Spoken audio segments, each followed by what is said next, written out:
Nagbanta si Pangulong Rodrigo Duterte nakakasuhan ng economic sabotage sa mga sangkot sa paglagda sa mga umano'y hindi patas na kontrata sa Maynilad at Manila Water. Kami ang katipunan ng Demokratikong Pilipino, ang KBP, ang bandido para sa kinabukasan. Tigil bayan, tigil bayan, tigil bayan sa 2020. Kapag pinutulan, tawagan si Digong sa numero 88888. Makinig kayo mabuti ha. Kung walang tubig, patay tayo. Now, itong tubig is a natural resource. It is God-given to the Filipinos. Ano ba nangyari yung putang inang yan? Pagsasampalin ko kayo sa publik. Pilipino yan, walang kaluluwa. Yang Manila Water, pati Maynilad, kay Pangilinan, pati kay Ayala. Matagal na ito. Wala lang pumipiyak kasi nga takot sa pera ni Ayala, pati ni Pangilinan. Putang inan to. They are screwing us, and they're screwing us all the way. Matagal na ito ang korupsyon na pinakamaya bilyon nandito sa itaas.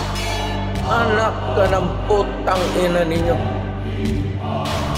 So I want a rich guy who has been wallowing in its filthy house with all the mga tawag pa pala sa kanila sa bahay, senyorita, senyora, senyor, pahilas ng putang ina.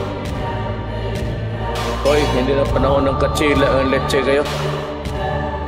Do not fuck with me, my friend. Ilang taon na kayo nagbayad ng water treatment ang putang ina niya. Hanggang ngayon, mabaho pa rin yung lumalabas doon sa Manila Bay. Leche kayo.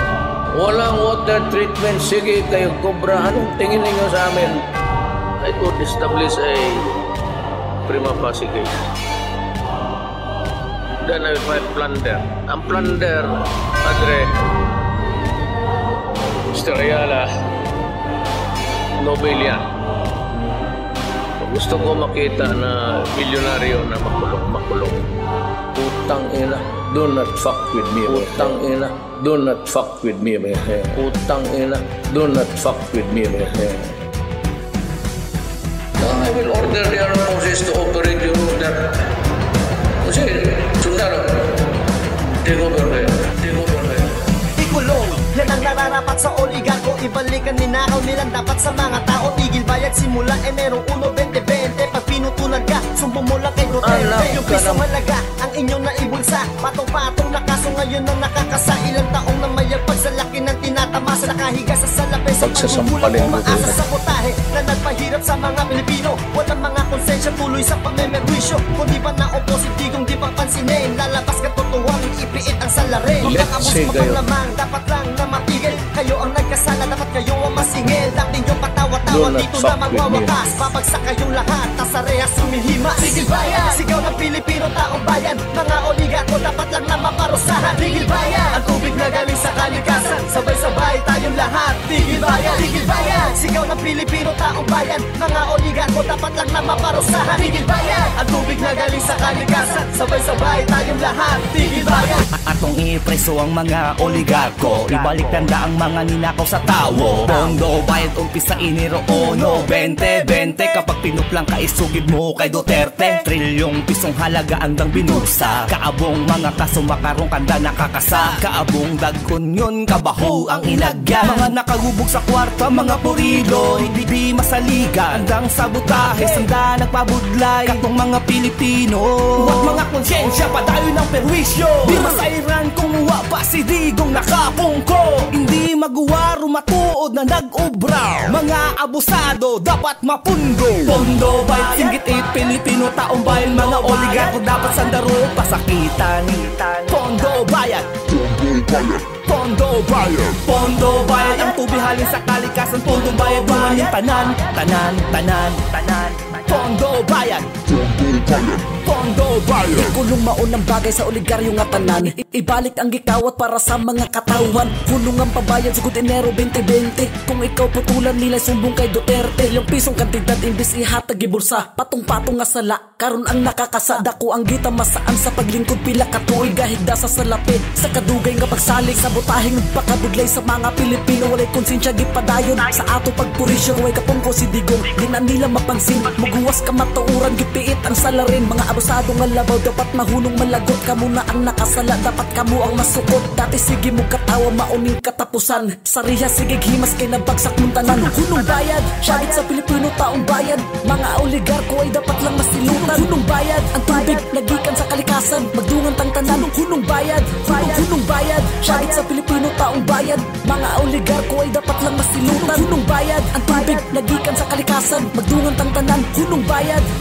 Prisuhon ang nagakabagay sa oligarko ibalik ang mga kwarta naging kawat nila sa tawo untat bayad umpisa Enero 1, 2020 utang ka mo nila isugid lang sa kay Duterte sa trilyon ka piso kantidad nga ilang aging bulsa dubli-dubli nga kaso ang ilang nga mangin karma ila ka tuig na baka namin sa kwarta nga kinumpit sa mga tao mga tunto abusado pamerwisyo wala baka mo naman dito sa inyo nga kinitaan o di mo nga imo nakuha nyo kaya nga gatasan gabi ka mo batasan hindi mabatasan ang inyong gahis ang una mala is the way to heaven pero subong mapasign on ko sabay amen kay ara na si Digong wala sang makapugong oras na nga bukawon ang paminsalo nyo nga lipong pamati ang singgit sa katawan nagasigabong utat bayad singgit sa Pilipino nga katawan utat bayad mga oligarko dapat nahatulan utat bayad ang tubig nga halin sa kalikasan lululungan kita tanan isingit tigil bayad Binulgar na ng Pangulo natin si Digong ang napiwalian ng mga oligarkong pugon ang isa lang ang ating pag-asa na tutugon dito sa mga madugos na dapat nang makulong mga walang iya kayo mga walang pusok yahaman inaabuso kahinaan ng mamamayan asan ang pinapangako nyo ng magandang serbisyo pinako nyo na nga ginawa nyo bang negosyo pagkabi na kaya dapat lang matigil na ang kasakiman nyo na ugat ng problema ang tubig ay buhay yan ang inyong tandaan ngunit itong oligarko ginawa pang kabuhayan kaya ikaw na nakikinig nito sa mga mandarambong huwag ka nang magpauto imulat mo huwag niyong matapusan mo ang isipan mo huwag na huwag kang matatakot si Digong kakampi mo Tigil bayan, sigaw ng Pilipino taong bayan mga oligarko dapat lang na maparusahan Tigil bayan, ang tubig na galing sa kalikasan sabay-sabay tayong lahat tigil bayan sigaw ng Pilipino taong bayan mga oligarko dapat lang na maparusahan Tigil bayan, ang tubig na galing sa kalikasan sabay-sabay tayong lahat tigil bayan sigaw ng Pilipino taong bayan mga oligarko dapat lang na maparusahan Tigil bayan, ang tubig na galing sa kalikasan sabay-sabay tayong lahat tigil bayan sigaw ng Pilipino taong bayan mga oligarko dapat lang na maparusahan Tigil bayan, ang tubig na galing sa kalikasan sabay-sabay tayong lahat tigil bayan Habulin ko talaga kayo. Habulin ko talaga kayo. Yayariin ko talaga kayo.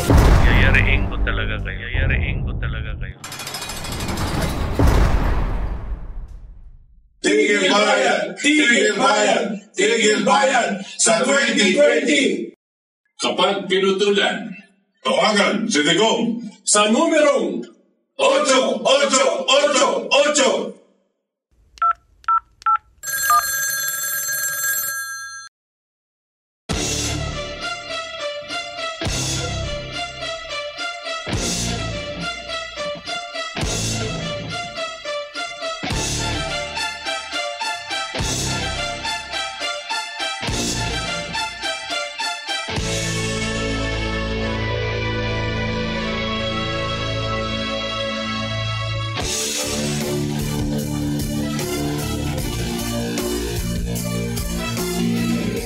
Isang mapagpalayang araw sa inyong lahat, Luzon, Visayas, Mindanao at syempre sa lahat ng mga manggagawang Pilipino na sa ibang bansa o ibang dagat. Ako po si RJ Villana Jr., muli na sumasaludo sa inyong lahat at welcome po dito sa ating palatuntunang Katipunan Channel, Sulong, Pilipinas. Ang ating paksa po sa araw na ito ay Yung part 2, itutuloy po natin mamaya, yung ano ang rason ng mga oligarko. Ano po? Dahil nung hindi po natin natapos ang talakayan ukol dito sa ano ang rason ng mga oligarko, kaya itutuloy po natin mamaya yan. At para sa unang bahagi ng ating programa ay ito po yung ating ginagawa rito sa Sulong Pilipinas. Ang unang bahagi po ay mga mahalagang kaganapan sa kasaysayan ng ating inang bayan. Ngayon po ang ika-27 ng Pebrero, taong 2020, February 27, 2020. Ano po? At para sa unang bahagi nating programa, sa pag-aaral natin ng kasaysayan, ay meron pong mahalaga, mahalagang pangyayari actually, no? Nitong February 27, 1799. Medyo napakatagal na po. Ano po? February 27, 1799. Ito po yung sinasabing nalathala, ano po, yung isang hojas volantes or yung flying sheets, no?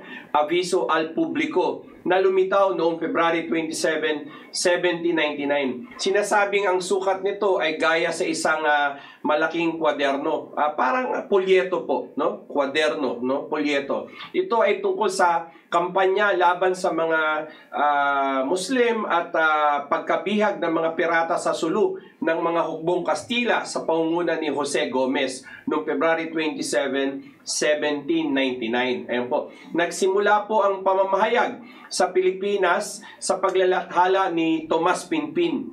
Ayan po, isang Pilipinong manlilimbag ng Sucesos Felices, isang polyeto o newsletter sa Maynila. Sucesos Felices ni Tomas Pinpin. Ano po? Natutunan po ni Tomas Pinpin ang sining ng paglilimbag, buhat sa mga praile at mga inchik, ngunit din niya na ilagay kung kailan ang tiyak na petsa ng unang pagkalimbag nito at kung gaano kalimit ang paglabas niyan.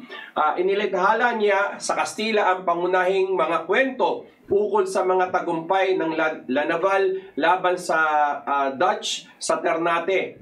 Doon po sa Cavite, nagtagal ito hanggang 1809. Yan po yung unang masabi nating latalain o yung sinasabi pong polyeto noong February 27, 1799 na taguriang flying sheets, ano po, yung polyeto na ipinamumudmod ukol po para magkaroon ng balita, ano po, at yan ay pinangunahan nga po ni Ginoong Tomas Pinpin. Ayan po.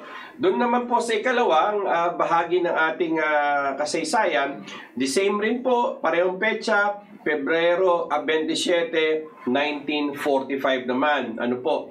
Ang pamahalaang Commonwealth ay formal na po na naibalik sa Pilipinas matapos lisanin ang Maynila ng pwersang Hapon. Ibig sabihin, sumuko na ang mga Hapon dito sa bansa natin, kaya yung Commonwealth ay formal na pong naibalik dito sa Pilipinas. Inilipat po ni General Douglas MacArthur noong February 27, 1945 ang kapangyarihan sa pamahalaang sibil sa Pilipinas sa kamay po ni Pangulong Sergio Osmeña. Ang seremonya ay nagsilbing pagwawakas ng unti-unting pagbabalik ng pamahalaan sa Pilipinas sa mga Pilipino na nagsimula noong October 23, 1944 sa Tacloban, Leyte. Kaya mapakahalaga po nitong petsa na ito, February 27, 1945 na formal na pong naibalik ng formal ang pamahalang Commonwealth, no, ng lisanin ng mga Hapon, ang pwersang Hapon doon po sa Maynila. Yan po ay February 27, 1945. Ayan po ang naging kaganapan. Ano po. So, batiin muna natin yung ating mga kaibigan na nanonood po, no? Sa atin sa Luzon, sa Visayas, at syempre sa Mindanao at sa ibang bansa. Ano po? Una na po dyan, gusto kong batiin si Maureen Molina. Good evening, watching from Singapore. Thank you, Miss Maureen Molina. Ano po, sa iyong panunood dyan sa Singapore. Lagi po kayong mag-iingat. Gemina Urbien Conde Udani. Good evening, everyone. Maraming salamat po. Hemina, ano po? Jenny Garay Quadrasal Holt. Yes, bayad na kayo sa lahat ng ninakaw nyo sa bayan. Ito yung sinasabi ni Jenny, yung ukol po dun sa pandarambong na ginagawa sa atin ng mga oligarko, no? Si Beth Ariola, kamusta ka na? Beth, no?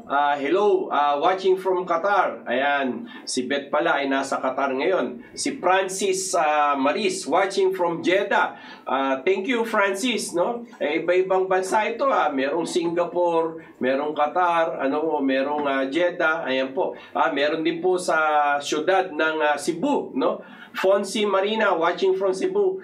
Thank you, Fonzie, no? Joseph Siriban, Clavita, watching from Antipolo. Ayan po, sa bundok ng Antipolo. Nandyan si Joseph ngayon. Hello, Joseph. Kamusta? Jenny Garay, Quadrasal, Holt. Ibalik na ninyo ang gikawat ninyo sa mga tao.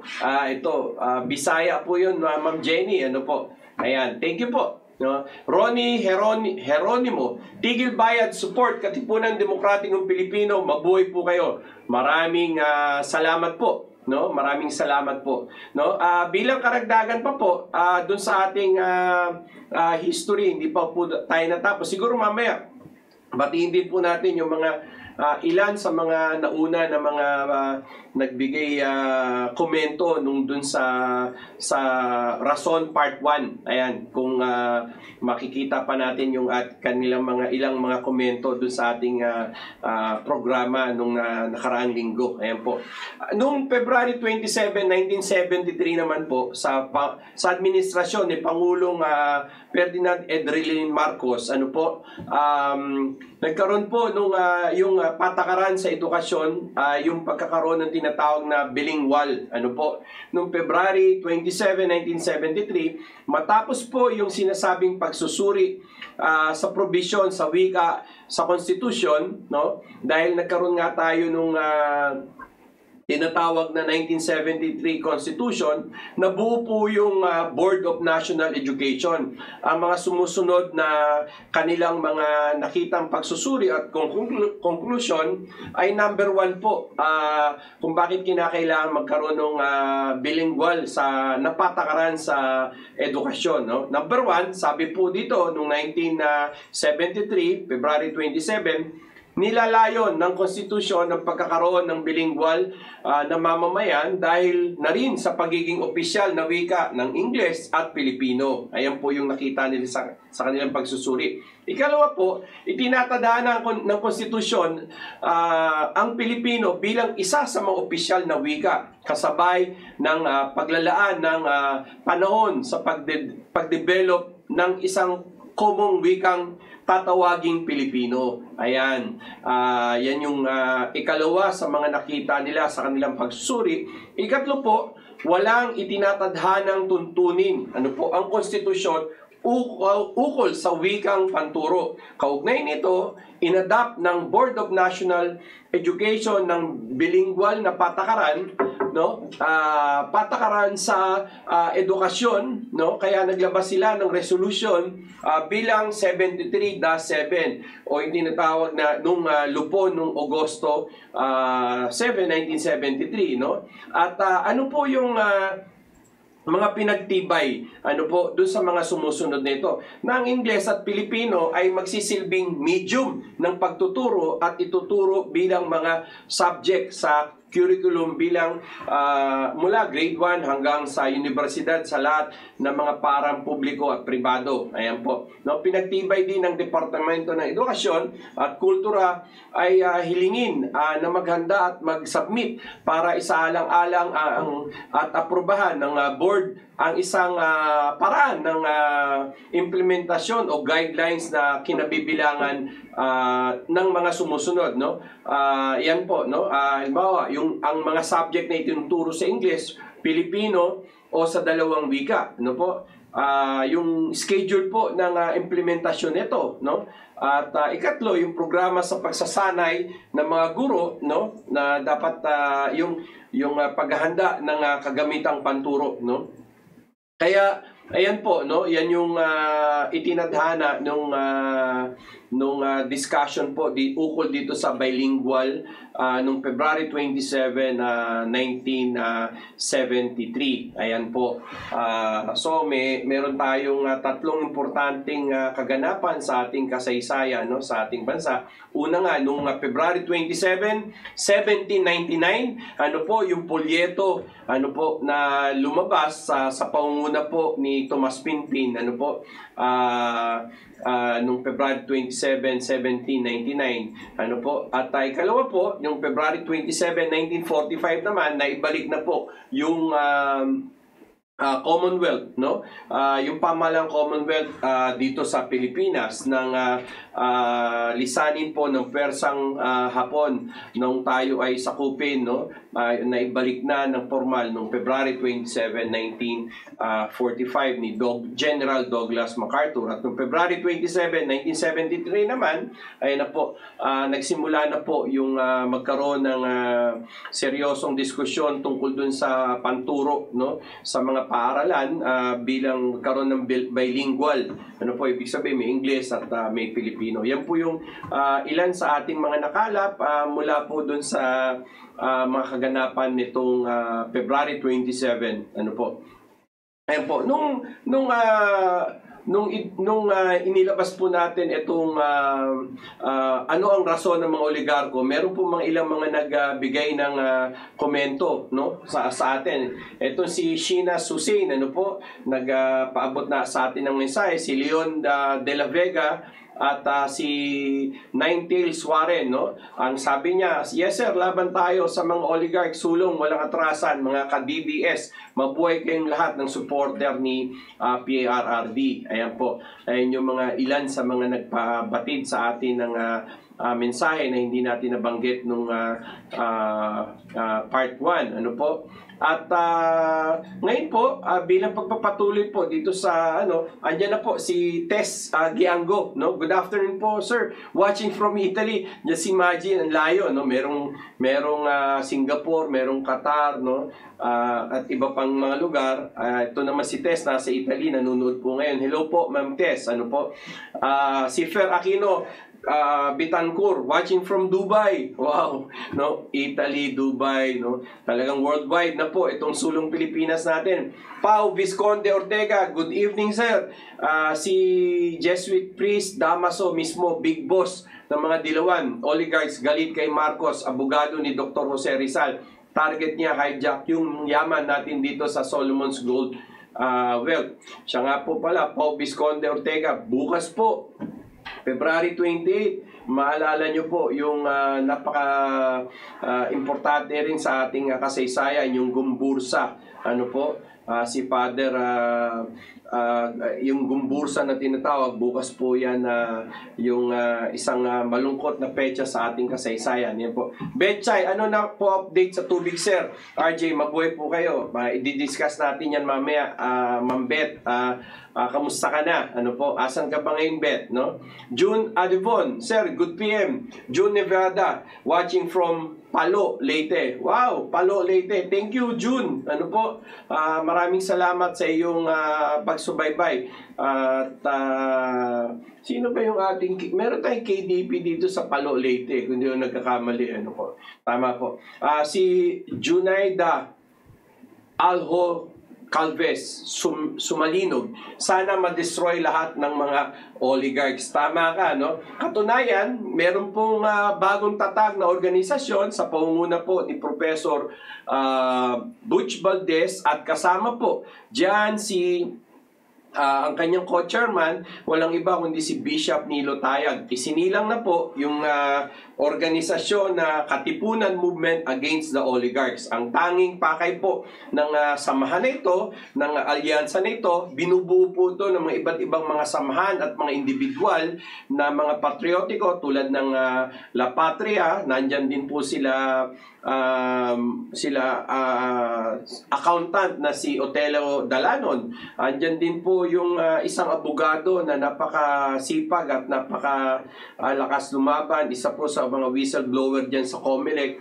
Ito po ay si Attorney Melchor Magdamo. Ano po? At marami pa pong iba tayong mga kasama dyan sa Kamao. Ano po? At yung Kamao po ay meron din pong isa pang grupo, no, na isinilang ng pangalan ay yung Pukot, P-U-K-O-T. Ano pong ibig sabihin ng Pukot? Ito po yung pambansang ugnayan kontra oligarko sa tubig. Ayan po. Nauna pong itinatag yung PUKOT. Makalipas po isang linggo, itinatag naman po yung Kamao. Yung PUKOT, yung pambansang ugnayan kontra oligarko sa tubig, ako po yung kasalukuyang tagapangasiwa ng alyansa na yan. Nakafocus yan sa struggle natin sa privatization sa tubig. Ano po? Yung lalong-lalo na yung malaking problema po dito sa Kalakang, Maynila. Ano po? At sa mga susunod na araw, maasahan nyo po yung Pukot, Kamao ay tutungo po tayo sa Metropolitan Waterworks and Sewerage System, doon po sa tanggapan ng Maynila, na kumpanya ni Anthony Salim at na isang Indonesian, at ganun din po itong si Manny B. Pangilinan at Kunsunhi. At nandun din po sa tanggapan na yan sa MWSS, dyan sa Lungsod Quezon, yung tanggapan ng Manila Water. Just imagine yung MWSS na gobyerno, halos pader lang ho ang pagitan, nasa isang building po magkakasama itong mga to. Kaya wala akong kaduda-duda kung bakit inabot tayo ng maraming problema dito sa ating sitwasyon sa tubig. Ano po? So, pagpatuloy na po natin yung ating discussion, no? Part 2. Ano ang rason ng mga oligarko? Ayan po. Nais ko pong basahin sa inyo ang isang napaka-importanting pahayag, ano po, na ginawa po ng United Filipino Consumers and Commuters. Ano po, itong pahayag na ito ay patungkol po ito dun sa sitwasyon dyan sa Iloilo City. Ano po, pakinggan po natin at babasahin po natin yung pahayag na ito. Ano po, at napaka-importante sa lahat po ng mga nakatira dyan sa Iloilo City, no? Dahil yung kamay po ng oligarko virus ay nariyan po ngayon na naka-focus. Ano po, halos 100 taon na po ang prangkisa at tuloy-tuloy ang pagtustos ng kuryente ng Panay Electric Company o yung tinatawag na PECO sa lungsod po ng Iloilo at ilang kanugnog na bayan. Ibig sabihin yung ilang mga karatig bayan. Nang idulog po ng PECO ang dagdag pang 25 taon sa prangkisa nito sa mababang kapulungan nitong 2018. Mababang kapulungan, ito po yung House of Representatives. Ayan po. Ano po? Pag sinabi nating mataas na kapulungan, yan po ang Senado. Nung, sa mababang kapulungan noong 2018. Taasan pong ibinasura ang idinulog, no, ng Panay Electric Company, no? Ibig sabihin binasura po ng mababang kapulungan nitong mga kongresista o mga mambabatas. Di natin alam kung anong dahilan. Ano po? Bumalangkas ng bagong prangkisa para sa isang kumpanya ng mina. Ibig sabihin, nireject po yung PECO para dun sa bagong prangkisa, pero gumawa naman sila ng isang bagong prangkisa na magpapatuloy ng Panay Electric Company doon po sa probinsya ng Iloilo City, ano po, Pero para naman po sa isang mining company, teka muna, parang naguluhan po ako. Naguluhan din ho ba kayo? Ang pinag-uusapan natin dito, franchise sa electricity, hindi yung franchise ng mining. Okay, pero nakapagtaka, isang franchise ng mining company, na biglang naging electricity supplier. Ito po yung ang More Power. Ang pangalan po dyan, More Power.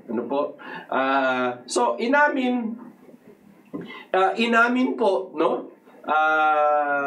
Inamin po na itong More Power company na ito, na kung saan ay ang pamunuan ng mismong More Power, wala rin po silang sariling ari-arian. Walang mga bihasa at dalubhasang tauhan para magpatakbo ng kumpanya ng elektrisidad na magtutustos ng kuryente sa mahigit sa 63,000 na mga tahanan o household. Kasama na po rito yung mga negosyo sa Iloilo at kalapit bayan. Ayan po. So, teka muna, para naguluhan po ako. Yung More Power, dati po siyang mining company. Pero nung nag-apply siya ng bagong franchise, parang ABS-CBN, nag-apply siya ng bagong franchise sa ilalim ng More Power na isang mining company. Pero yung dating nag-apply na may 100 taon na po na nagpapatakbo ng Panay Electric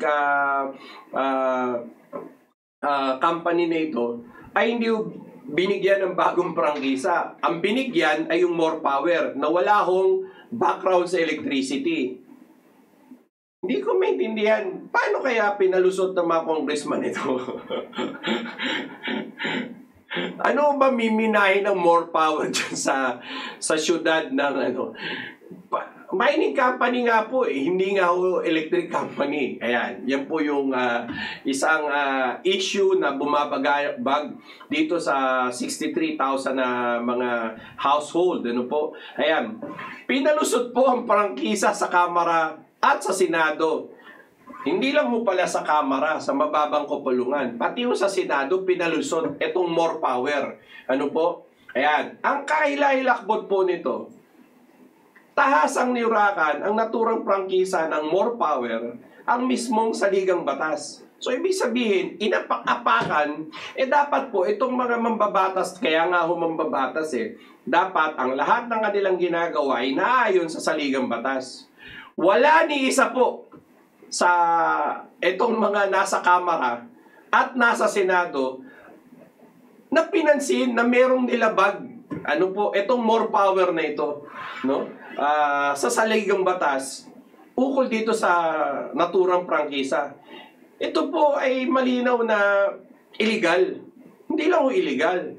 Treason o pagtataksil po ito sa bansa sa mas angkop na taguri po, So, ni isa sa mga senador, napakadami yung congressman at senator, wala akong nakapansin yan.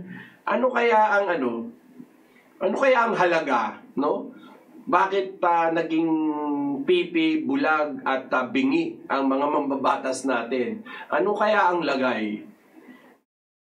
Ano kaya ang mga iniisip, Ano kaya ang kalagayan nila? Hindi kaya nagkalagayan. Yan po yung ating tanong. Ayon po sa naturang prangkisa na dumaan sa kamay at pagsusuri ng, ulitin ko po, dumaan sa kamay at pagsusuri ng ating mga kinatawan sa Kamara at Senado, ipapasamsam sa More Power ang lahat ng ari-arian ng PECO. Teka muna, ano ba tawag sa English nung pagpapasamsam yan? Expropriation ba ang tawag doon sa English? So yung More Power, dahil pinatigil na po si PECO, si PECO noon, ang gusto ni More Power, kunin ang lahat ng ari-arian na napundar ng PECO para magsilbi ng elektrisidad. Wala nang background sa electricity, sasamsamin pa yung ari-arian ng PECO at ng mga consumers natin dyan sa Iloilo City. Teka muna, mukhang matinding prangkisa to Ano kaya ang lagay sa prangkisang ito? Mula sa mga kawad ng kuryente at poste. Lahat po ng kawad. Lahat po ng poste, sasamsamin. Hanggang sa kasangkapan nito, sa paglika, at yung sinasabing pagtustos ng elektrisidad. Lahat po kukunin. Magtataka po tayo. Wala bang kinatawan sa Kamara o wala bang senador na nakahapyaw man lang na may tinatakda sa Bill of Rights ng ating 1987 Constitution? Kaya nga po, bulag, pipi at bingi. Ano kaya ang nangyari at sino bang nasa likod ng more power na yan? Sino ba may-ari ng more power na yan? Ano kaya ang rason? Ano ang rason ng mga mambabatas na walang nakapuna sa mababang kapulungan at mataas na kapulungan? Kongreso at Senado, wala akong nakapansin. Ano kaya ang rason? Ulitin ko po, ano ang rason? Ba't hindi nila ito tinignan? Bakit pinalusot ang more power? Ano kaya ang lagay? Ano kaya ang lagay? Sa inyong palagay. Ako hindi ako mapalagay. Hindi po ako mapalagay talaga. Sorry po dinadaan ko lang po sa tawa. Pero hindi po ako mapalagay. Ganyan po ang moves. Ganyan na humimas ang mga oligarko. Matindi ang moves. Ultimo po ang mga mambabatas na kagalang-galang. Ano po? Nagiging pipi, bulag at bingi. Ano kaya ang lagay? Napakadami ho niyan. Wala akong nakakita ng mga violasyon nito. Ayan. Talaga nga naman, mapapalakak po tayo sa galit, sa ngit-ngit, kung gaano nakapurol ang utak ng mga tinuturing nating tagapagtanggol at tagapagtangkilik ng karapatan na idinadambana sa saligang batas. Pulpul na ba ang ating mga mambabatas ngayon? Nakakapulpul ba ang lagay? Nakakabobo ba? Napilitan po tayo na yan ay idinulog po yan sa hudikatura. Dahil wala akong katarungan at kawalan po ng sentido komon. Wala akong nonsense. Dahil doon sa oligarko moves ng more power. Itong naturang prangkisa. Ngayon po, nasa kasalukuyan po, na labanang legal po ang pinili na larangan. Kaya hanggang ngayon po, diyan po sa Iloilo City, patuloy po ang serbisyo ng PECO hanggang ngayon. Dahil nga nagkaroon po ng mga court cases nito. At nais po nating ibalita, lalong-lalo na po sa mga taga Iloilo City, huwag niyo pong kalimutan, ako po ang apelyido ko po ay Javeliana. Ang aming mga ninuno ay diyan po talaga nagsimula. Sa Iloilo. At kaya malapit po sa ating puso at dahil tayo ay merong mga kababayan na mga kasama sa United Filipino Consumers and Commuters, yan po sa Iloilo City, nagre-raise din po ng mga issues nito na dapat maintindihan po ng ating mga kababayan sa buong bansa at sa mga kababayan nating nanonood po sa ibayong dagat, paano ba gumagalaw ang tinatawag na yung oligarko moves nitong mga oligarko na ito. Noong July 2019 po, nagkaroon po ng pasya ang Regional Trial Court noong Branch 209, na ito po, dinurog po yung more power. Dahil lubusang gusto nga nilang kamkamin yung negosyo sa ilalim po ng PECO sa pamagitan po ng prangkisa ng batas na 11212. Tinutukoy ng Mandaluyong RTC na taasang walang bisa itong Republic Act 11212 dahil labag ito sa saligang batas at yung naturang prangkisa sa pagwawalang bahala nito sa mga karapatan ng PECO sa mahusay na proseso at patas na proteksyon ng batas. Ang lagay nga di ba? So pinalusot sa Senado at Kongreso, nagkaroon ng prangkisa. Kaya ito, yung Republic Act 11212. Ayan na po. So, sino po ang presiding judge niyan, no? Ito po si Monique A. Quesumbing Ignacio, ang umakda po ng pasya na nagbasura sa maitim na tangka ng kumpanyang More Power. Sino po ang oligarko na nasa likod ng More Power? Walang iba po kung hindi yung number 5 sa pinakamayaman na oligarko sa bansang Pilipinas. Ito po ay halos 5 bilyong dolyar. Hindi po peso 5 bilyon dolyar. Magkano kaya yun sa peso? Yung 5 billion US dollars. Magkano kaya yun? No? Ang pangalan po nito ay si Enrique Razon Jr. Siya po ang may-ari ng More Power. Isang mining company na gusto mag-take over ng electric operation dun sa Iloilo City, no? So, ano po yung sinasabi ni More Power oligarchs? Kaya nga po, no? More power! Sabi ni Enrique Razon, parang more money. More money. Ikalima na nga ho gusto pang sagpangin yung Iloilo City electric distribution, no? Ang sabi niya yung prinsipyong eminent domain, ano po yung prinsipyong eminent domain. So 5 billion US dollars times 50 pesos na lang. Magkano kaya ho yan, no? Yan po yung pera nitong Enrique Razon. Hindi natin alam kung saan galing yung kanya mga pinanggalingan yan. Sa ikalima, ano po, baka may ambisyon ito na maging number 1 na oligarchs, ano po. Ayon po sa pasya ni Judge Quesumbing Ignacio, the power of eminent domain was never intended to be used as a tool to take private property already being devoted for public use from one person and transfer the same to another person to be used for the same public purpose. Yan po yung sinabi ni Judge Quesumbing. Sa madaling sabi, garapal, barubal, ang taasang kasakiman nitong oligarkong si Enrique Razon ng More Power, no? Na yan po ipinakita niya, no? At mabuti na lang meron isang Judge Ignacio, ano po, Judge Quesumbing Ignacio na matapang na hinarang etong More Power na ito. So, ayan po, magkano ang halaga? Ayan po. So, ayan. Ang dami pala, no? Kaya, parang 254 billion lang naman, no? Yan, 254 billion pesos lang naman po ang sinasabing asset o yaman po nitong Enrique Razon. Kaya yung mga magustuhan niyang mga negosyo tulad po nitong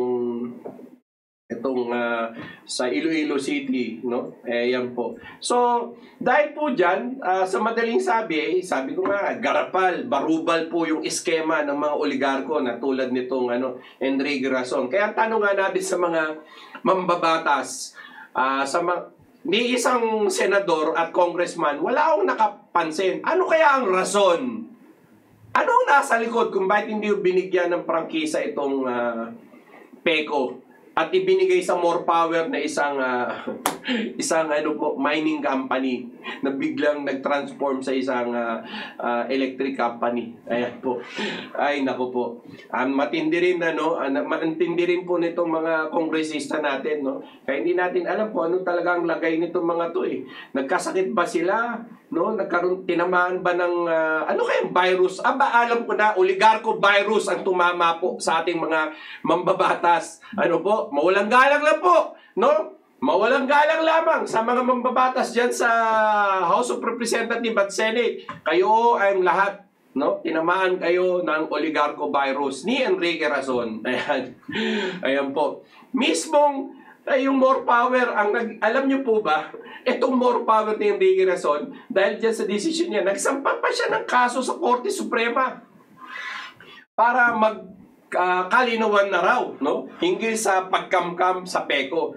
Gusto ni Enrique Razon kamkamin ang PECO, no? Tuloy pa rin ang labanan na ito para itong David and Goliath eh. Isang maliit na kumpanya laban po sa isang higanteng kumpanya na merong 254 billion pesos lamang, no? Na nasa war chest niya o 5 billion US dollars. Laban ng David and Goliath. Kanino ba kayo papanig? Kay David o kay Goliath? Alam niyo naman po nangyari nun, si David, di ba? Anong ginawa ni David? Bato lang ang katapat. Parang si Senator Bato de la Rosa. Bato lang ang naging katapat ng Visiting Forces Agreement. Bato. Wala na ang Visiting Forces Agreement. Balik tayo rito kay Enrique Razon. Ayan, nung nagsampa siya dun sa Korte Suprema. Sana ang Korte Suprema tulad po nung kaso ng ABS-CBN ni Kalida, no? Sana mapagdesisyonan ito ng maayos. Kaya pagdasal po natin ng Korte Suprema na pumanig sila sa katotohanan, lalong-lalo na sa taong bayan, no? Alam niyo po ba, ito nga, banggit ko na, ikalima po sa pinakamayaman, itong sa Pilipinas, itong si Enrique Razon. At sabi nga po ng isang Vatican na tao na si Honore de Balzac, ang sabi niya, behind every great fortune there is a crime. Ulitin ko po, behind every great fortune there is a crime.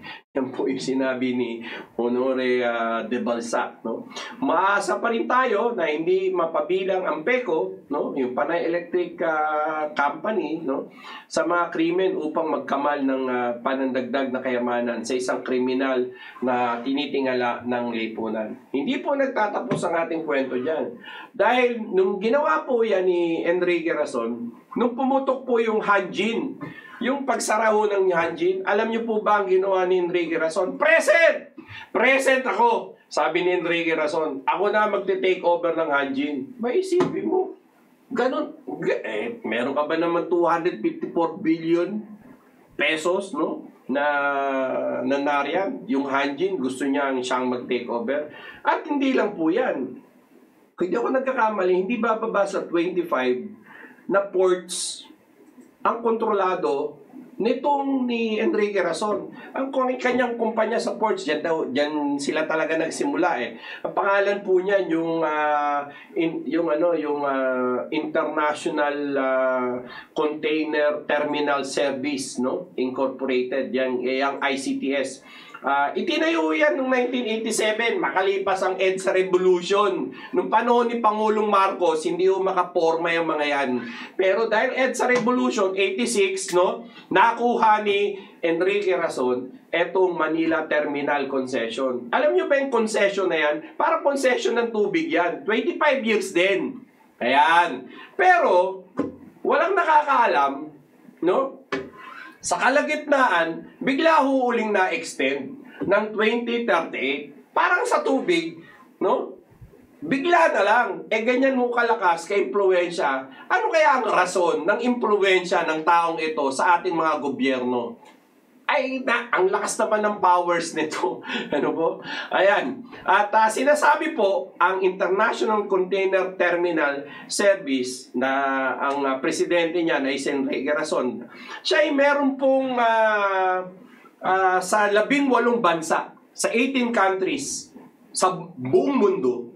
Etong si Enrique Razon, no, na oligarko, meron siyang 31 terminal, 31 terminals, no? Ng different ports sa 18 countries. At dito nga po sa Republika ng Pilipinas, 28 lamang. 28 lang ho. 28 lang naman yung kanyang kontrolado ng mga terminal dito sa ating bansa. Isipin mo naman yan. 38? 38 po. Kaya walang kaduda-duda. Yung mga terminal fees, terminal fees handling, kung sila ho ang mga may hawak niyan, walang duda, yung mga pumapasok na kargamento po rito, kaya ho tumataas ang mga bilihin, dahil po, dyan sa patakarang privatization, dyan sa mga ports na yan. Nasa pangunguna nga po ng pagmamayari nitong si Enrique Razon. Ano po? At meron nga rin napabalita, ito, nabasa ko lang naman po ito. Nung panahon po nung Hello Garci scandal, etong si, ano ba pangalan ni Garci? Nakalimutan ko na yung pangalan ng matandang yun Siya yung dahilan kung bakit nagsabi po si Gloria Macapagal Arroyo ng I am sorry. Naalala niyo po yun? Ngayon, ulitin ko po. I am sorry. Yung si Garci po, napabalita po ito. No? Sa isang akda, nakita ko po ito. Isa po raw sa mga pagmamay-ari na mga resorts, hotel. Kasi itong si Enrique Razon, marami rin po itong hotel, resort sa pagmamay-ari. Ano po? Meron siya dyan sa China, meron siya dyan sa Ecuador, Brazil, Poland, Georgia, Madagascar, Croatia, Pakistan, Mexico, Honduras, Iraq, Argentina, Colombia, Democratic Republic of Congo, Australia, and Papua New Guinea. Ay, marami pa po, no? Isa daw sa mga bansang yan, dyan tumakbo itong si and Garci. Yan. Nung siya hinahanap ng batas, ano po? At isa raw dun sa, ayun! Si Ginoong Virgilio Garciliano. Hype sa tono, no? Virgilio Garciliano. Kaya Garci po. Ayan. Ito po ay isang election commissioner dun sa commission ng election na pinag-aanap po ng batas. Ano po? At sinabi, nung nagpapahinga siya, napunta nga dun siya sa isang mga resorts, no? Na pagmamay-ari raw nitong oligarko na ito. Yan po ay lumabas dun sa isang investigative writing. Ano po, nakita ko po. Ito yung panahon ng 2004 national election, itong Virgilio Garciliano, maalala nyo. So, ibig sabihin, ano ba ang connection nitong si Razon? No? Gaano ba ka-powerful ito si Razon? Lalong-lalo na nung panahon ni Fidel B. Ramos, ni Cory Aquino, Fidel B. Ramos, panahon ni Erap. Nako, panahon ni Erap, nagkaroon din ho ng problema ito nung panahon ni Erap dyan sa Maynila. Kasi ang gusto ng government service insurance system, nung panahon ni Erap, ibenta yung 57 hectares or 67 hectares ano po, na property po ng gobyerno. At dapat daw kada buwan, no, at kada taon ay magbayad ng renta ang International Container Terminal Service. Hindi ko alam kung nagbabayad din to si Enrique Razon doon sa sinasabi ng GSIS. Pero alam niyo po ba nangyari? Nung ibinunyag ito ng isang dating nilabas to sa Rappler yung balita na Rappler, nilabas yan yung balita na yan Ano po? Yan yung government service insurance system, ano po? Nung, ito lang, bago lang, nung July 5, 2019, ano po? Dahil nagkaroon po ng dispute o banggahan etong si Enrique Razon at yung Pangulo ng Government Service Insurance System. Anong pangalan ay si Ginoong Jesus Clint Aranas. Ano po? Anong nangyari dito kay Clint versus dyan sa International Container Terminal Services, no? May plano po kasi na ibenta yung mga lupain na yan na kung saan etong si Enrique Razon nandun yung kanyang negosyo na ICTS etong nasa North Harbor. Ayan po yung kanyang mukha, nakatingin siya sa GSIS. Kaya nung tinignan niya yung GSIS, hindi yung nakatagal itong si Clint. Nag-resign po si Clint. Hindi niya natagalan yung lakas. Isipin mo anong rason? Isipin mo ano ba ang rason? Ano ba impluwensya nito ng rason na ito? Ay matindi po. Just imagine, ano po, napag-resign niya, no? Nung July 2, 2019, ayan, napag-resign itong si Ginoong Clint, ano po. Ayan. So, sinasabi po ni Aranas na yung ICTS daw ay kinakailangan magbayad sa Government Service Insurance System. Ito po ay isang ahensya ng gobyerno, no? Sinasabi niya, alam niyo po magkano ang sinisingil ng GSIS sa ICTS sa kumpanya ni billionaire oligarch sa Enrique Razon? 80 million pesos po dapat siya magbayad kada buwan. Simula 1970. Abay, dami ho nun, no? 80 million times 12, magkano po yun per year? 80 million times 12, magkano po yun? No? So, 1970 pa. Ngayon po ay 2020 na. 80, 90, 2,000. Ba? 50 o 5 decades. Magkano yun? Kung 80 million ang eto na po. Sabi nga po, no? Yung worth daw nung property ay 36.6 billion. Nung property, hindi yung renta. Isipin mo yan. So dahil dyan, nagkaroon po ng banggaan at ngayon, nangyari?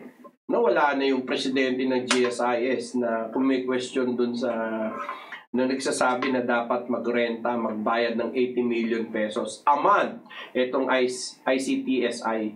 Ganyan po ka-impluensya itong mama na ito. At ano po yung pinakabago? Ito po yung pinakabago.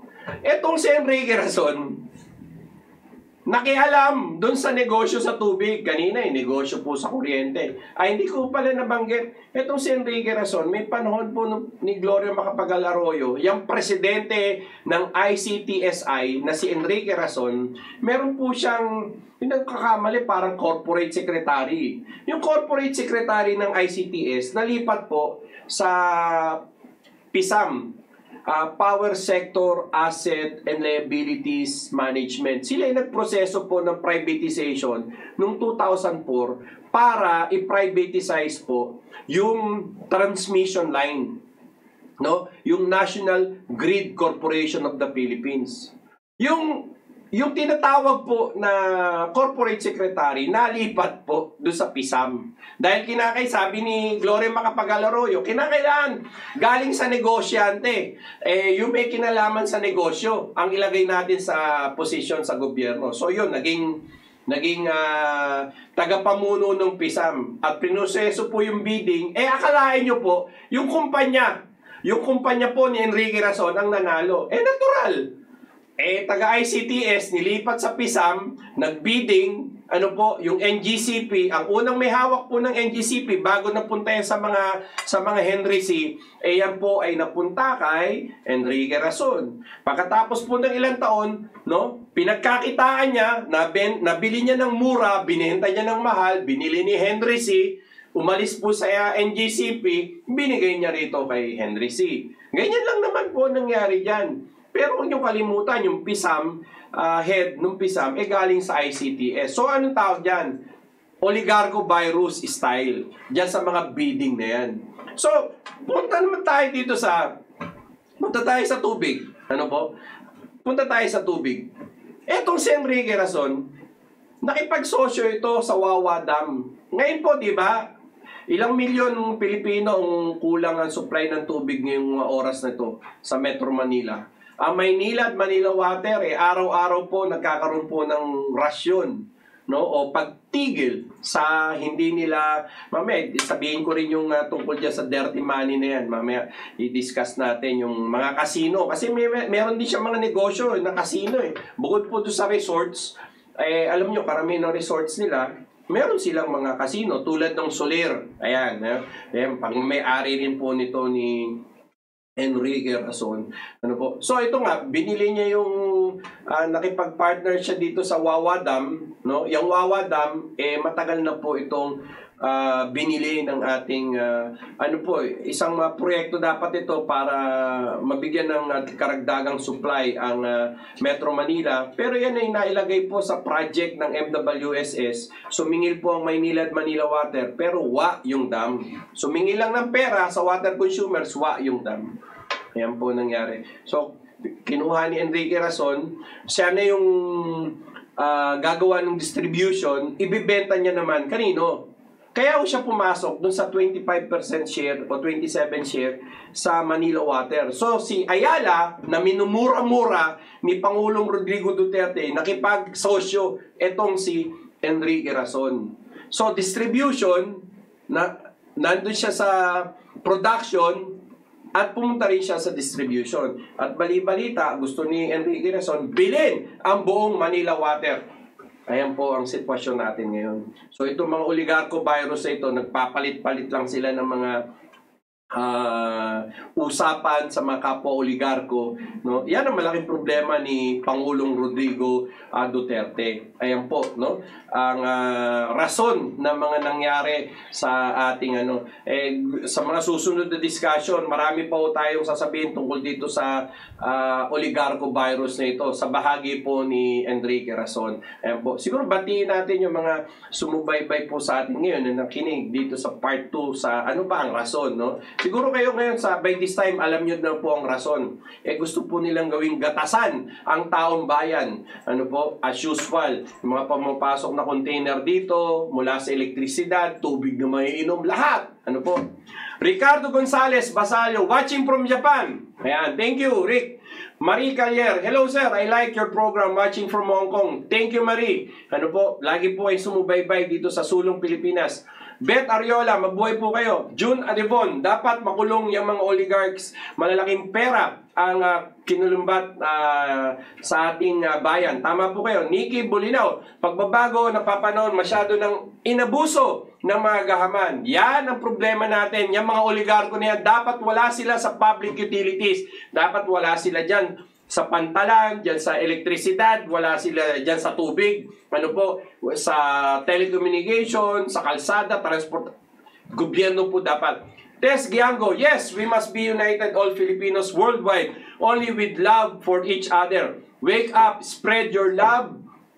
You can reach the peace in our lives, in our country, to help us fight the devil works. Thank you, Tess. No? Joel Lacandola, lahat ng oligarko sa ating bansa dapat hulihin na hilahin na pababa yung lalong-lalo na yung mga nakaposisyon sa ating gobyerno. Magdeklara na tayo ng revolutionary government, RevGov. Thank you, Joel. Althea Elak, magandang gabi po sa iyo, sir. Kamusta ka na? Ano? Ang mga mambabatas ay gumagawa ng batas. Sila din ang tagapagtanggol sa lumalabag sa batas. Tama ka. Salamat sa iyo. Ano po? Johanna Tillier, good noon po, Sir RJ Villana. KDP Kamao. Salamat, Joanna. No? Joel Lacandola, kaya pala nag-uuna na naman sila sa pagtatayo ng malaking planta sa parteng Sambales. Yan po ang rason. Tess Giango, mind control. Thank you, Tess. Beth Ariola, nalagyan po sila Money Talks. Yan ba rason? Thank you, Ariola. Beth, no? Tess Giango, MK, ano? Makati, yan, Tess Giango. Okay. Gina Fe Saguban, ano yan? Papasin pera-pera, tapal face. Sabi ni Gina Fe. Reggie Maloyon, Benito, good evening po, Sir RJ. Thank you, Reggie. No? Johanna Twiller, mga hard-headed mga yan at mga puro matatalino pa naman. Pero pinipilit ang batas sa kanila. Mga balimbing dumami lalo sa senatong, paramdam niyan sa 2022.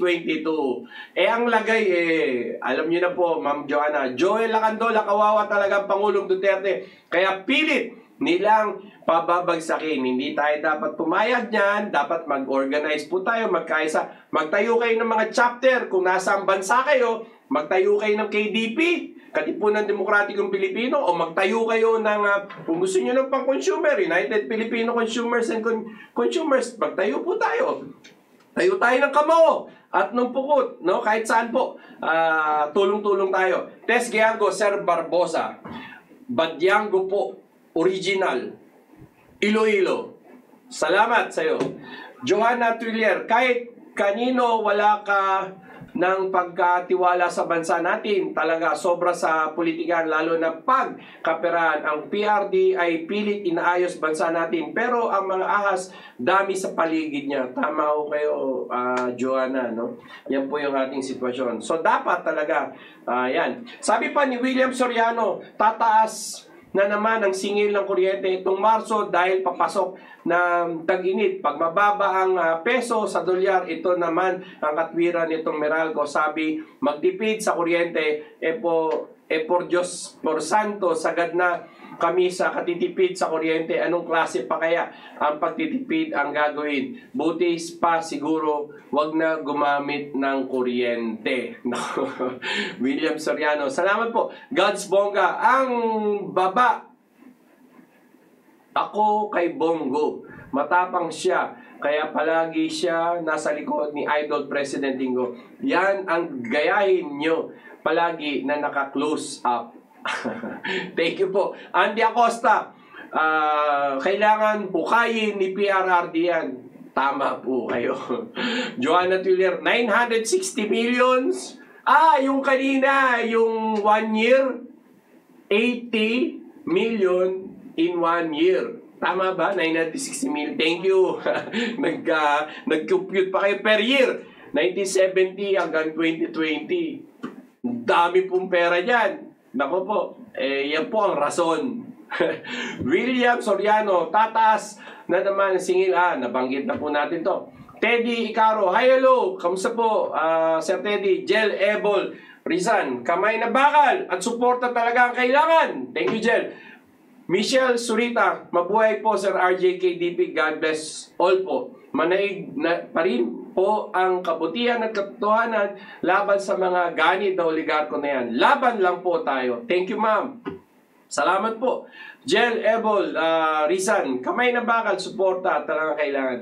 Antonia Alegre Gados, hello, watching from Saudi. Thank you, Ma'am Antonia. Rose La Chica, watching from Hong Kong. Thank you, Rose La Chica. Teddy Caro, hi, hello. Thank you, Teddy. Ayan po, no? Antabayanan nyo po, ang susunod na programa ay kasama po natin ang na-miss natin na si Professor Toti Casino at meron siyempre isa pang professor. Ito pong si Professor Butch Valdez. Ano po ang ating programa?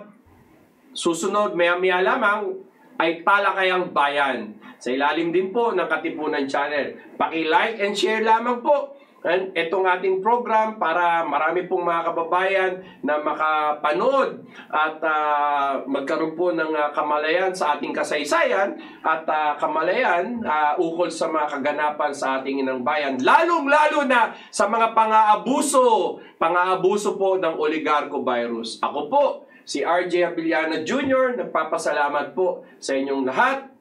Sulong Pilipinas!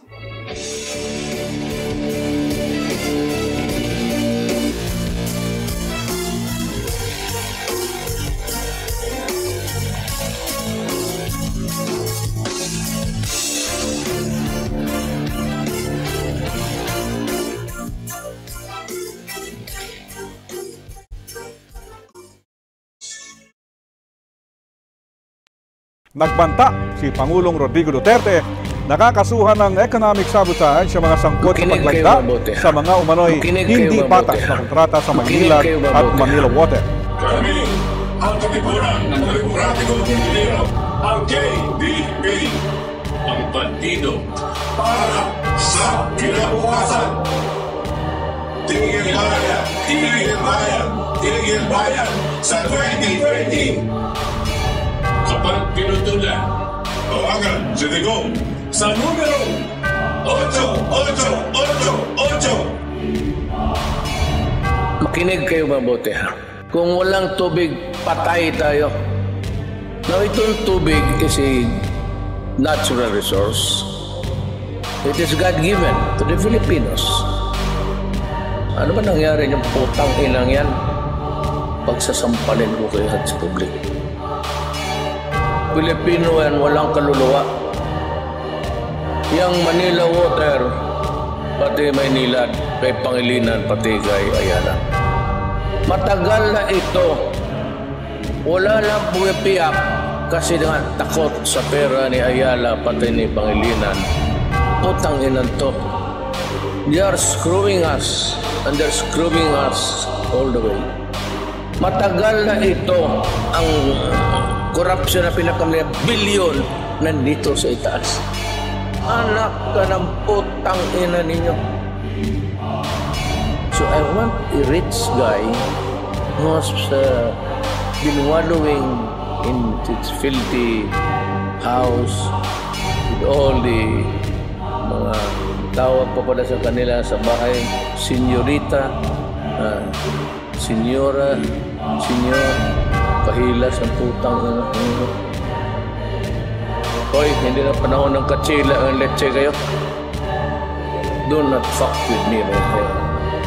Ilang taon na kayo nagbayad ng water treatment, ang putang ina niya. Hanggang ngayon, mabaho pa rin yung lumalabas doon sa Manila Bay. Let's say kayo, walang water treatment, sige kayo Cobra, anong tingin ninyo sa amin? I could establish a prima facie case. Then I will file plunder. Ang plunder, Padre, Mr. Ayala, Nobel yan. Gusto ko makita na milyonaryo na makulong. Utang ina, do not fuck with me. Utang ina, do not fuck with me. Utang ina, do not fuck with me. I will order the armed forces to operate your order. Kasi, sundalo. Take over kayo. Ikulong, yan ang nararapat sa oligarko. Ibalikan ninakaw nilang dapat sa mga tao. Tigil bayad simula Enero 1, 2020. Pag pinutulan ka, sumbong mo lang kay Duterte. Yung piso malaga, ang inyong naibulsa. Patong-patong na kaso ngayon ang nakakasa. Ilang taong na mayagpag sa laki ng tinatamasa. Nakahiga sa salapi sa pagmumulang umaasa sa botahe na nagpahirap sa mga Pilipino. Walang mga konsensya tuloy sa pagmemerwisyo. Kung di pa na-opposite, kung di pa pansinin. Lalabas ka totoong ipiit ang salarin. Pag-abos mo pang lamang, dapat lang na matigil. Kayo ang nagkasala, dapat kayo ang masingil. Dating yung patawa-tawa, dito na magwawakas. Babagsak kayong lahat, tasarehas sumilhimas. Tigil bayan, sigaw ng Pilipino, taong bayan. Mga oligarko, dapat lang na maparusahan. Tigil bayan, ang tubig na galing sa kalikasan. Sabay-sabay tayong lahat. Tigil bayan, sigaw ng Pilipino, taong bayan. Mga oligarko, dapat lang na maparusahan. Tigil bayan, ang tubig na galing sa kalikasan. Sabay-sabay tayong lahat. Tigil bayan. Atong ipreso ang mga oligarko, ibalik tanda ang mga ninakaw sa tawo. Pondo, bayad, umpisa, Enero 1, 2020. Kapag pinuplang ka, isugid mo kay Duterte. Trilyong pisong halaga andang binusa. Kaabong mga kaso makarong kanda nakakasa. Kaabong dagkon yun, kabaho ang ilagyan. Mga nakagubog sa kwarta, mga purilo, hindi masaligan. Andang sabotahe, sanda nagpabudlay. Katong mga Pilipino, at mga konsensya, padayo ng perwisyo. Di masairan kung pa si Digong nakapungko. Hindi magawa rumatuod na nag-ubra. Mga abusado dapat mapundo. Pondo, bayad, singgit, Pilipino, taong bayan. Mga oligarko dapat sandaro, pasakitan. Pondo, bayad. Pondo, bayad. Pondo, bayad. Ang tubig halin sa kalikasan. Pondo, bayad. Bungan yung tanan. Pondo, bayad. Pondo, bayad. Ikulong maunang bagay sa oligaryo nga tanan. Ibalik ang gikawat para sa mga katawan. Kulong ang pabayad sugod Enero 2020. Kung ikaw putulan nila sumbong kay Duterte. Yung pisong kantidad imbis ihatag ibulsa. Patong-patong nga sala, karon ang nakakasada ko ang gita masaan sa paglingkod pila katuig gahigda sa salapi. Sa kadugay nga pagsalig sa butahing pakabudlay sa mga Pilipino. Walay konsensya gipadayon sa ato pagpurisyo. Huwag kapungko si Digong, di na nila mapansin. Muguwas ka matauran, gipiit ang salarin. Mga abusado nga labaw, dapat mahunong malagot. Kamu na ang nakasala, dapat kamu ang masukot. Dati sige mo katawa, mauning katapusan. Sariya sige himas kay nabagsak mong tanan. Hunong bayad, syagit sa Pilipino, taong bayad. Mga oligarko ay dapat lang masilutan. Hunong bayad, ang tubig nagikan sa kalikasan. Magdungan tang tanan, hunong bayad. Hunong bayad, syagit sa Pilipino, taong bayad. Mga oligarko ay dapat lang masilutan. Hunong bayad, ang tubig nagikan sa kalikasan. Magdungan tang tanan, hunong bayad.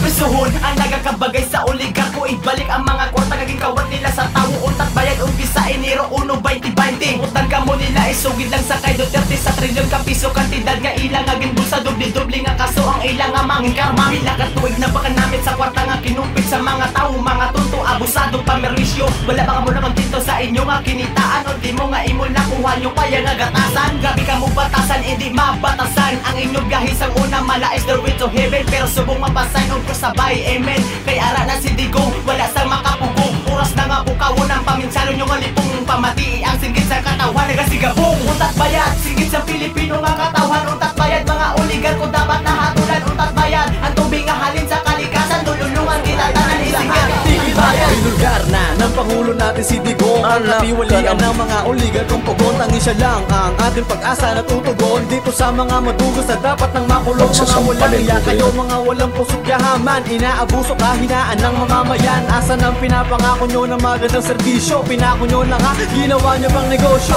Grabe na, kaya dapat lang matigil na ang kasakiman nyo na ugat ng problema. Ang tubig ay buhay, yan ang inyong tandaan. Ngunit itong oligarko ginawa pang kabuhayan. Kaya ikaw na nakikinig nito sa mga mandarambong, huwag ka nang magpauto. Imulat mo ang iyong mata, buksan mo ang isipan mo. Huwag na huwag kang matatakot, si Digong kakampi mo. Tigil bayan, sigaw ng Pilipino, taong bayan. Mga oligarko dapat lang na maparusahan. Tigil bayan, ang tubig na galing sa kalikasan, sabay-sabay tayong lahat. Tigil bayan, tigil bayan, sigaw ng Pilipino, taong bayan. Mga oligarko dapat lang na maparusahan. Tigil bayan, ang tubig na galing sa kalikasan, sabay-sabay tayong lahat. Tigil bayan, tigil bayan, sigaw ng Pilipino, taong bayan. Mga oligarko dapat lang na maparusahan. Tigil bayan, ang tubig na galing sa kalikasan, sabay-sabay tayong lahat. Tigil bayan, tigil bayan, sigaw ng Pilipino, taong bayan. Mga oligarko dapat lang na maparusahan. Tigil bayan, ang tubig na galing sa kalikasan, sabay-sabay tayong lahat. Tigil bayan.